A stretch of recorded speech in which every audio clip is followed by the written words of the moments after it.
오늘 이제 우리 읽은 말씀, 우리 요한계시록 17장, 그리고 또 오늘 읽은 말씀 18장 9절에서 20절 말씀을 통해서 우리 음녀 바빌론의 최후에 대해서 오늘 살펴보겠습니다.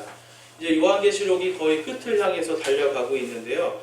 하나님께서는 지금 계속해서 이 요한계시록 12장부터 해서 13, 14, 15, 16, 17 그리고 18장에 이르기까지 계속해서 이제 마지막 때 하나님께서 이 땅에 이루실 마지막 심판에 대한, 그리고 그 심판받을 존재가 누구인지에 대한 말씀을 계속해서 해주십니다, 여러분.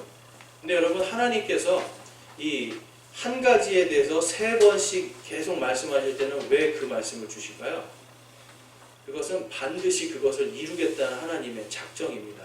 그래서 우리 성경 말씀은 이제 하나님께서 주신 어떤 삶의 좋은 교훈들만 있는 게 아니에요. 이거는 이 하나님께서 이 땅에 주시는 마지막 심판, 그리고 마지막 때 살아가는 사람들이 무엇을 믿고 무엇을 따라가야 될지에 대한 올바른 믿음에 대한 책입니다. 그래서 어떻게 보면 이 예수 그리스도를 믿고 지금 구원받은 성도들은 나중에 이 요한계시록 요 내용이 필요 없겠지만, 정말 이 성도들이 다 구원받은 성도들이 공중에서 예수님을 만나는 그때 이 땅의 남은 자들은 지금 요한계시록 16, 17, 18 이 장들을 통해서 내가 뭘 믿지 말아야 되고 뭘 따라가지 말아야 되는지를 분명하게 알게 되는 겁니다. 그래서 제가 말씀드렸듯이 지금 이 상황은 예수님을 믿는 사람들이 다 어디에 있는 상황이에요? 땅에 있는 상황입니까? 공중에 있는 상황입니까?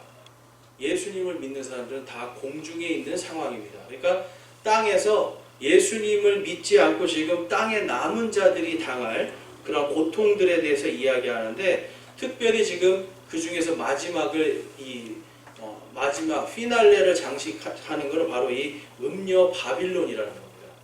그래서 이 음녀 바빌론, 그러면 이제 여러분 막연하게 생각하시는데, 이제 창세기 10장에 가면 뭐가 있죠? 바벨탑이 있습니다. 바벨탑. 아시죠, 여러분? 바벨탑 이야기 들어보셨어요? 근데 재밌는 게 있어요, 여러분. 성경에 이 바벨탑 이야기, 노아의 홍수 이야기가 성경에만 있을까요? 성경에만 있지 않습니다. 저쪽 아메리카 인디언들의 그 전설 속에도 있고요. 중국의 몽족의 전설 속에도 있고요. 지금 힌두교에 가도 거기 인도의 전설 속에도 있고요. 그 다음에 각 나라마다 저 아프리카에 가도 아프리카의 전설 속에 있고요. 정말 이 대륙마다 거대한 홍수가 있었고, 그 홍수에서 살아남은 몇 사람 가족들이 있었고, 그 다음에 그 가족들 중에 한 사람이 거대한 탑을 쌓았는데 그 탑이 무너진 이후에 전 세계로 사람들이 언어가 뿔뿔이 흩어져서 나간 일들을 기록해 놓고 있습니다. 그러니까 여러분, 사람들의 인간의 그러한 역사 속에도 하나님의 역사가 그대로 이제 담겨 있는데, 이 성경은 그것을 더 정확하게 말씀을 해주고 있는 거예요. 근데 가장 중요한 게 뭐냐면 창세기 10장에 나오는 바벨탑 사건입니다. 이 바벨탑을 통해서 오늘 이 마지막 때 이 요한계시록이 무슨 책이에요, 여러분? 성경 마지막 책입니다. 이게 인류의 모든 마지막 결정, 그러니까 책으로 치면 마지막이에요. 그러니까 요 마지막이 제일 중요하잖아요, 그렇죠? 연속극에도 여러분 시작이 중요합니까? 마지막이 중요합니까? 마지막에 웃고 끝나느냐 슬프게 끝나느냐, 이게 굉장히 중요하잖아요. 그래서 연속극을 계속 보는 이유가 여러분 다른 거 아니에요? 마지막이 어떻게 될까 궁금한 거잖아요. 그래서 성경은 여러분 이 요한계시록이 마지막이 어떻게 될까 궁금하게 만들어지는 책이에요.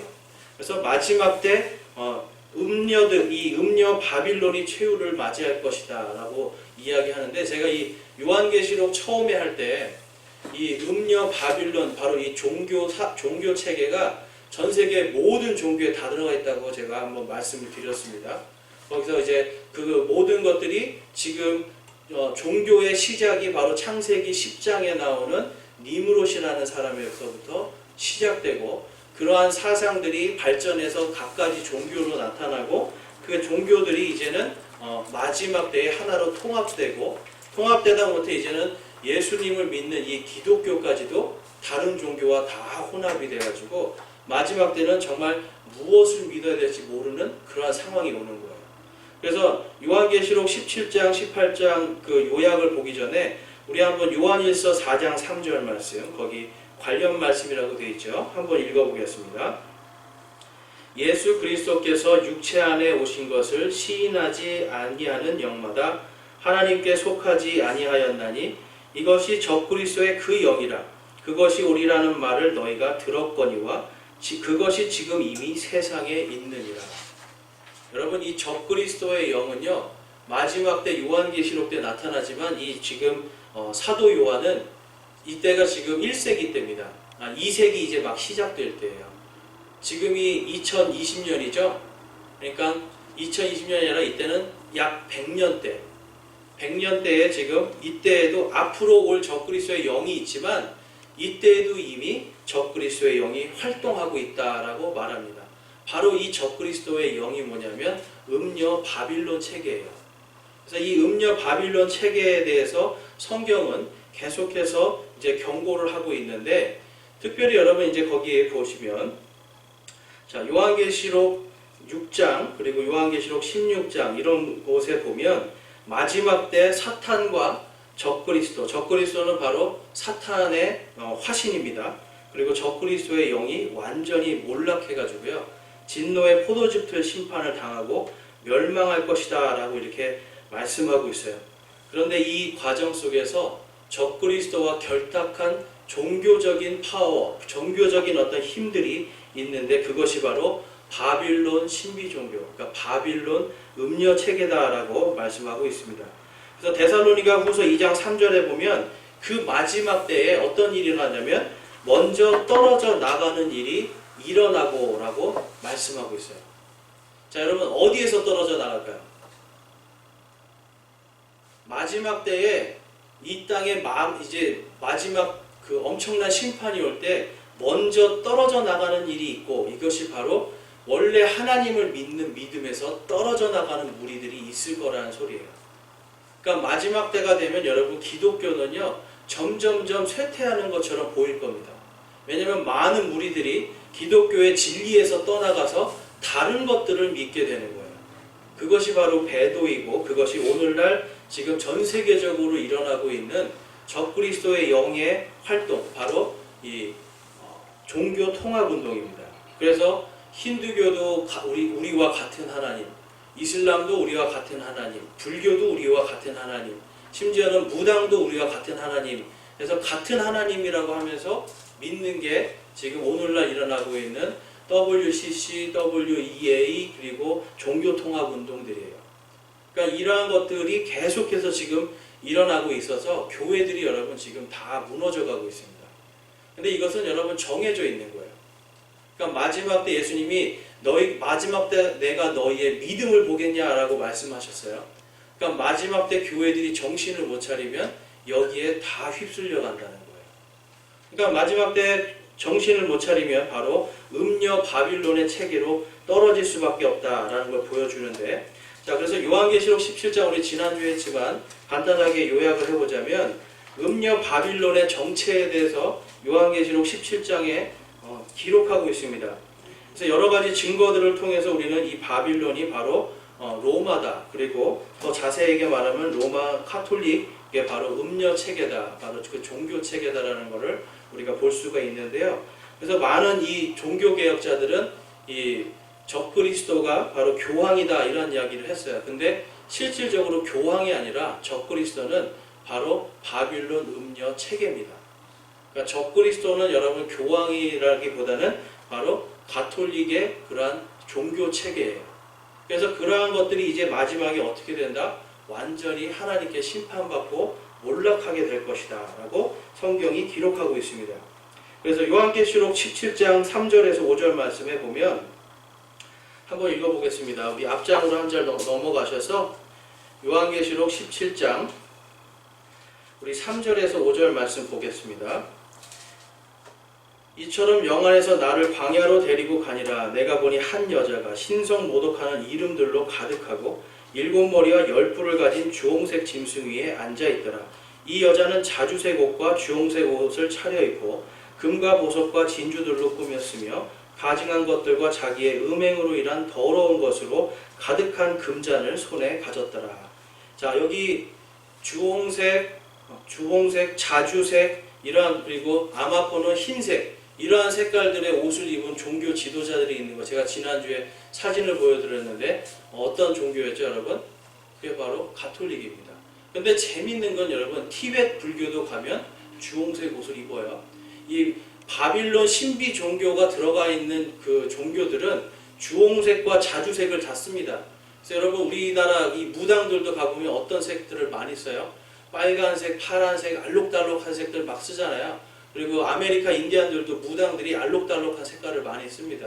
실제로 이 이라크라든지 이쪽에 바빌론, 그리고 그 이란 땅에 있는 옛날에 그런 달을 숭배하던 사상들, 세미라미스라든지 이런 여신 숭배하는 데를 가보면 그러한 색들을 동일하게 씁니다.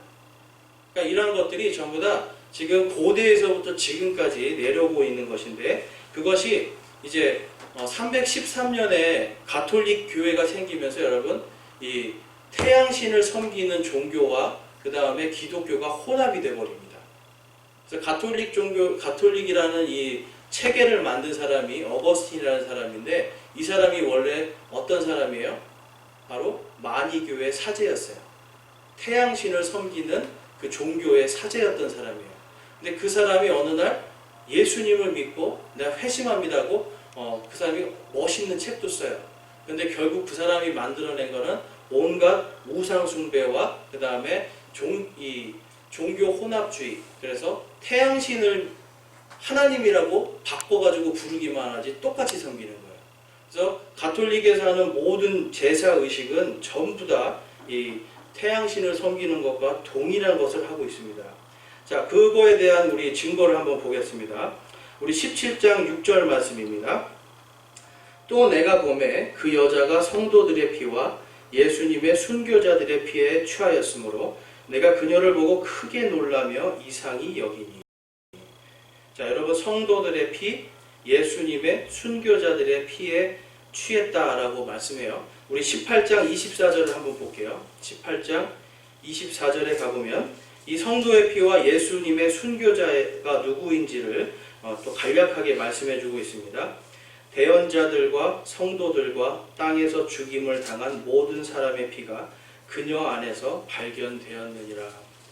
자, 여기서 대언자들은 주로 누구를 말합니까? 구약시대에 하나님의 말씀을 선포하던 자들이에요. 유대인들을 말하는 거예요. 그 다음에 거기에 보면 예수님의 순교자들의 피, 이런 말씀들은 지금 예레미야서 44장 17절하고 25절에 가면 하늘의 여왕이라고 하는 하늘의 여왕에게 구약시대에 분향하고 제사 드리는 이야기가 나옵니다. 근데 여러분, 오늘날에도 하늘의 여왕을 섬겨요. 누가 섬기죠? 가톨릭 교회가 섬겨요. 그러니까 가톨릭 교회 가면 오 마리아여 당신은 하늘의 여왕이십니다 라고 직접 기도하는 기도문들이 있어요. 교황들이. 그래서 거기에 가면은 예수님이 구원자가 아니라 누가 구원자예요? 마리아가 구원자예요. 그래서 제가 이 워싱턴 DC에 있는 대성당에 가봤어요. 워싱턴에 아주 유명한 곳인데, 대성당에 가보면 마리아 상이 있고 거기에 뭐라고 써 있냐면 마리아 밑에 상 밑에 리디머라고 써 있어요. 우리의 구원자라고 써 있어요. 그러니까 이게 누가 구원자입니까, 여러분? 성경에서는 오직 예수님만 구원자인데 지금 마리아도 구원자라고 해서 마리아를 신격화시키는 거예요. 그래서 바로 이 가톨릭 체계가 음녀라는 겁니다. 진리가 아니라 진리가 아닌 다른 것과 지금 간음을 하고 있는 거예요. 특별히 누구를 섬기는 겁니까? 바로 여신사상. 똑같은 사람이잖아요, 마리아는 우리랑. 마리아는 우리랑 똑같은 사람이에요. 죄 많은 사람이에요. 결혼해서 애도 많이 낳은 사람이에요. 최소한 8명의 자녀를 낳습니다. 그런데 이 가톨릭 교회에서는 옛날에 이 동정녀라는 거 들어보셨죠, 여러분? 동정녀 마리아에게 나시고. 근데 이 동정녀가 무슨 뜻이에요, 여러분? 동정녀가 무슨 뜻이냐면 한평생 결혼을 안 한 여자라는 뜻이에요. 남성과 관계를 맺지 않았다는 뜻인데, 요 동정녀가 영어로 virgin입니다. 근데 이게 옛날에 중동 지역에 이란과 이라크 이쪽 바빌론 지역에서 섬기던 여신을 virgin이라고 불렀어요. 이 여신을 바로 동정녀라고 불렀단 말이에요. 그래서 지금도 이제 그쪽에 가면 여러분 이 여신의 상징이 뭐예요? 달이에요, 달. 그래서 이슬람 그쪽 국가들에 가보면 달 상징이 많은데 그게 자기들 말로는 뭐 달 그리고 별 요게 바로 그 무하마드가 계시를 받을 때 봤던 상징이다 이렇게 이야기를 해요. 그런데 그것이 아니라 그 고대부터 그 지역에서 사용하던 그러한 심볼들입니다. 마크들이에요. 바로 여신을 숭배하던 그러한 심볼들이라는 거죠. 그래서 그러한 것들이 아직도 이렇게 내려오고 있는데 이 예수님의 순교자들의 피, 여러분 인류 역사상 가장 그리스도인들의 이 피를 많이 흘리게 한 종교가 뭐죠? 바로 로마 카톨릭이에요. 종교재판 들어보셨죠, 여러분? 종교재판. 종교재판에서 괜한 사람들 마녀로 몰아서 마녀 사냥하고요. 괜한 사람들 잡아가지고 죽였어요. 뭘로 죽였어요, 여러분? 성경책 가지고 다니면 죽였습니다. 성경책을 읽으면 죽이고요. 그리고 하나님의 말씀, 이 성경책을 자기네 나라 말로 번역해도 죽였어요. 그러니까 예수님을 잘 믿고 진리를 따라가겠다는 사람들을 모조리 죽였습니다. 그래서 중세 1000년 동안에 개수가 된 숫자만 해도 약 5천만 명이 죽습니다. 가장 많은, 여러분 오늘날에 있던 어떤 종교도 그렇게 많이 못 죽였어요. 근데 가장 많은 예수 그리스도의 순교자들의 피에 취해 있는 종교가 바로 로마 카톨릭이라고 볼 수 있고, 우리가 주일날 이렇게 배웠던 사사기 17장에 나오는 그 사사기 17장에 미가라는 사람이 한 지나가는 레위인을 보고 너가 우리의 아버지와 제사장이 되라고 그래요. 근데 여러분 이 pop이라는 뜻이 뭐죠? 팝. 영어로 pop이 교황입니다. 근데 pop이요 여러분 라틴어로 가면 아버지라는 뜻이에요. 그리고 천주교에서 그 사제들 다 사제라고 부르잖아요. 사제. 사제가 바로 제사장이고 또 뭐라고 부르죠? 신부. 신부가 바로 여러분 영어로 가면 아버지라는 뜻이에요. 근데 여러분 성경에는 우리의 아버지는 누가 오직 한 분만 아버지시죠? 하나님만 아버지세요. 근데 예수님께서 마태복음 11장에서 뭐라고 말씀하셨어요? 땅에서 너희가 아버지라 불리지 말아라 라고 예수님이 경고를 하셨어요. 그게 뭐냐면 예수님 당시에도 바로 바빌론 신비종교 때문에 아버지라고 불리는 제사장들이 있었거든요. 그래서 예수님이 너희는 땅에서 아버지라 불리지 말아라 라고 경고를 하신 거예요. 그래서 하나님의 말씀 속에서도 보면 지금 예수님도 지금 계속해서 바빌론 신비종교에 대해서 이렇게 경고하시는 것을 볼 수가 있고, 지금 여러 가지 역사적인 부분들을 봐도 이것이 로마 카톨릭 체계다라고 볼 수 있습니다. 그 뒷장으로 넘어가시면 우리 17장 9절 말씀 한번 보겠습니다. 요한계시록 17장 9절에 가면 우리 함께 읽어볼까요? 17장 9절입니다. 여기에 지혜 있는 생각이 있으니 그 일곱 머리는 그 여자가 앉아있던 일곱 산이라. 자, 일곱 산이라 라고 하죠. 거기에 보면 그림이 있습니다. 지금 오늘날 현재 로마 도시가 형성되어 있는데, 로마는 옛날부터 일곱 산의 도시다, 일곱 언덕의 도시다 라고 불려요. 그래서 이 옛날에 그 키에르케고라든지 이러한 사람들 유명한 책에, 그러한 문호들의 책에도 봐도 일곱 언덕의 도시를 바로 로마라고 부릅니다. 그래서 지금 거기에 보면 이 로마라고 하는 이러한 도시에 일곱 개의 그 산들이 있습니다. 그리고 지금 그 맨 왼쪽 위쪽에 보면 마스펠트라고 하는 동네가 있어요. 여기는 이제 넓은 광야인데 여기에 바로 지금 바티칸이 있는 거예요. 로마에 지금 이 산들 말고 옆에 바티칸이 있습니다. 근데 이 바티칸에 대해서 어떻게 되어 있는가? 우리 한번 17장 10절 말씀을 이제 한번 볼게요. 또 이 일곱 왕이 있는데 다섯은 망하고 하나는 있으며 다른 하나는 아직 오지 아니하였으되 그가 오면 반드시 잠시 동안 머물리라 라고 말씀하는데, 요거는 다니엘서 7장 3절에서 8절에 가면 이 일곱 왕에 대해서 상징적으로 기록해 놨습니다. 그래서 이집트, 아시리아, 바빌론, 메데 페르시아, 그리스, 로마에 이르는 전 세계의 이러한 제국의 역사를 지금 다루고 있는 거예요. 그 다음에 11절 한번 볼게요. 전에 있다가 지금은 없는 그 짐승은 곧 여덟째며, 자, 전에 있었어요. 근데 지금 없죠. 근데 여덟째며 그 일곱에 속한 자라. 그러니까 여러분 지금 일곱에 속해 있지 않는 따로 떼 있는데 결국은 또 하나라는 뜻이에요. 그래서 지금 바티칸이 비록 마스필드라고 하는 펠드라고 하는 다른 곳에 있지만 결국은 이들이 다 하나다. 그래서 결국 여러분 이 바티칸을 통해서 중심으로 해서 로마의 모든 이 시 운영과 이탈리아 전체의 정책들이 다 바뀝니다. 그래서 바티칸에서 여러분 옛날에 미국에 이 교황이 왔을 때 어떤 일이 벌어졌는지 아세요? 모든 정부가 다 문을 닫았어요. 교황한테 가서 절하고 저 교황을 맞이하기 위해서 여러분 정부가 쉬는 날이 아닌데 정부가 문을 닫아요. 그만큼 정치적인 힘이 엄청 7개의 지금 산 위에 있는 도시 바로 로마밖에 없습니다. 전 세계에서. 그리고 거기에 있는 바티칸을 지금 우리는 계시록 17장 11절을 통해서 알 수가 있고요. 그래서 이 18장에 가보면 음녀 바빌론의 정체가 더 구체적으로 나옵니다. 그러니까 하나님은 한번 보여주시고 자세하게 한번 보여주시고 그 다음에 더 자세하게 한번 보여주시는 거예요. 왜 그렇습니까? 반드시 그것을 이루겠다는 하나님의 작정입니다. 그래서 18장은 이 17장의 음녀 바빌론의 마지막 최후의 모습에 대해서 말씀하고 있어요. 자, 18장 2절 말씀입니다. 계시록 18장 2절 말씀. 자, 함께 읽어보겠습니다. 그가 우렁찬 음성으로 힘차게 외쳐 이르되 저 큰 바빌론이 무너졌도다 무너졌도다. 그녀가 마귀들의 처소가 되고 모든 더러운 영의 요새가 되며 모든 부정하고 가증한 새들의 집이 되었도다. 자, 요거에 대해서 예수님이 뭐라고 말씀하셨는지 한번 마태복음 11장 12절 말씀 이거 함께 읽어볼까요? 침략자 요한의 시대로부터 지금까지 하늘의 왕국은 폭력을 당하여 폭력배들이 강제로 그것을 빼앗느니라. 자, 요 하늘의 왕국은요 지금 폭력배들에 의해서 지금 강탈을 당하는 시대다라고 지금 예수님이 말씀하시는데 그것 때문에 마태복음 13장에 가면 어떤 비유가 있습니까, 여러분? 누룩의 비유와 함께 거기에 겨자씨의 비유가 있는 거예요. 겨자씨가 여러분 겨자채잖아요. 이스라엘의 겨자 보셨어요? 우리 여러분 겨자가 뭡니까? 겨자. 우리가 갈아먹는 야채잖아요, 야채. 걔가 아무리 커봐야 제 키 정도밖에 안 돼요. 그리고 그 가지가 그렇게 단단하지 않아서 새들이 거기에 깃들 수가 없습니다.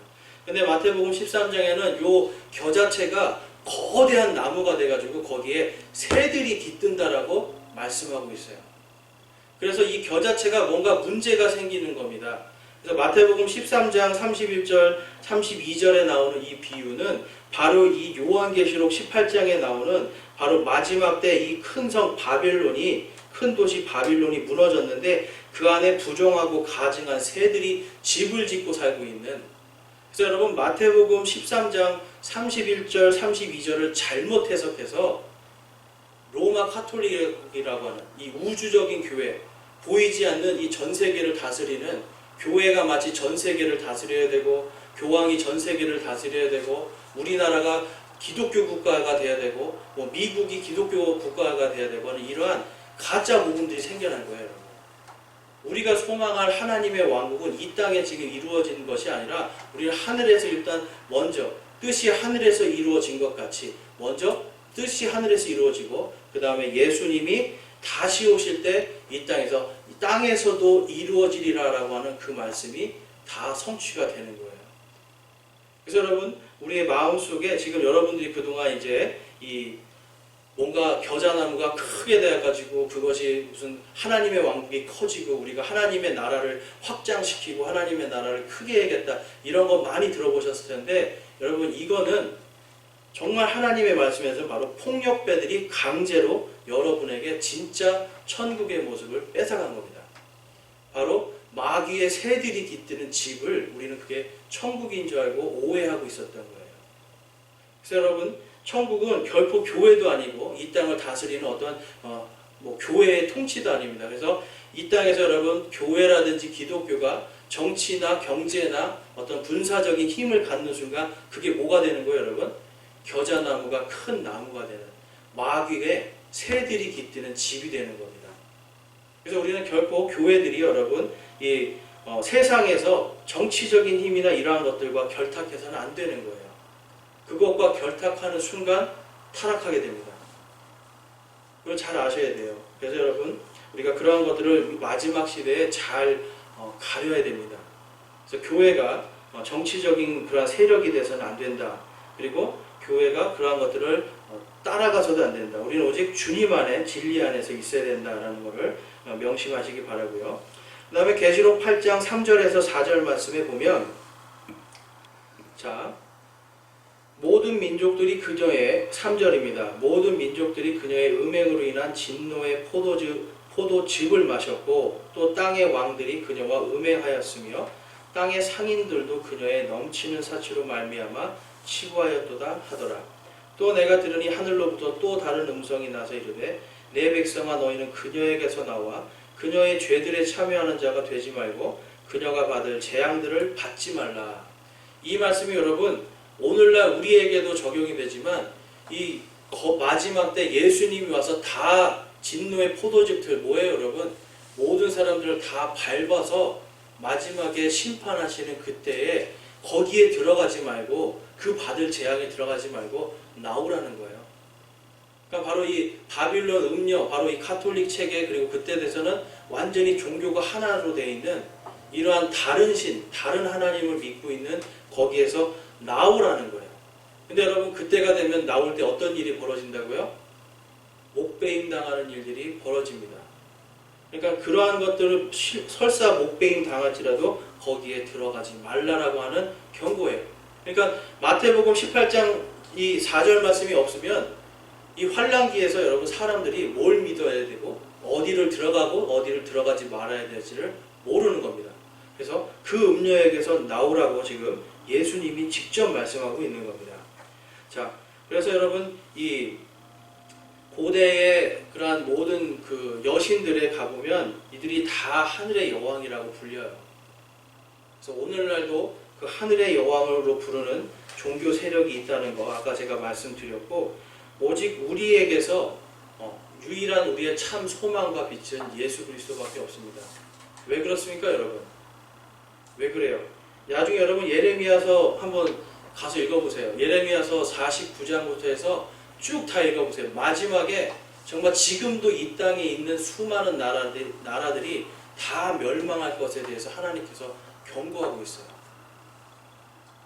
그건 여러분 경고하는 것은 하나님이 경고하신 것들은 지금까지 역사적으로 반드시 이루어졌습니다.